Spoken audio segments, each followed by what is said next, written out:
When I was 16 years old, I received my patriarchal blessing. There, the patriarch gave me two promises. One of them, that I would put together the genealogy of my family. And the second one, that because of that, I would be called a savior on Mount Zion. Now, what is the meaning of being a savior on Mount Zion? Many of your deceased ancestors will have received a testimony that the message of the missionaries is true. The ordinances you so cherish are only offered in this world. Someone in this world must go to a holy temple and accept the covenants on behalf of the person in the spirit world.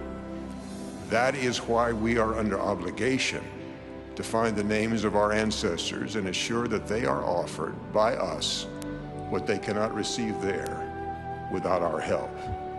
As I do the genealogy for my ancestors, I can help them to come unto Christ. And as the Savior did something for me that nobody could do, He atoned for my sins. I can do something that my ancestors cannot do from themselves.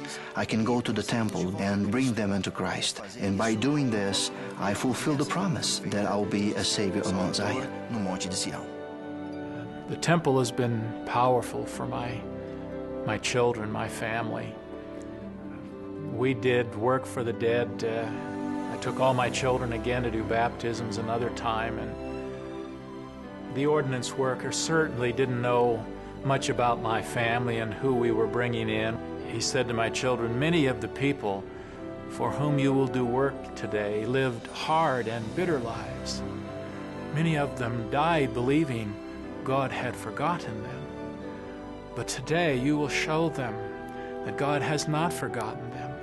He doesn't forget any of His children. Their names will be spoken in His house, and they will know that God has not forgotten them. We literally become saviors on Mount Zion. What does this mean?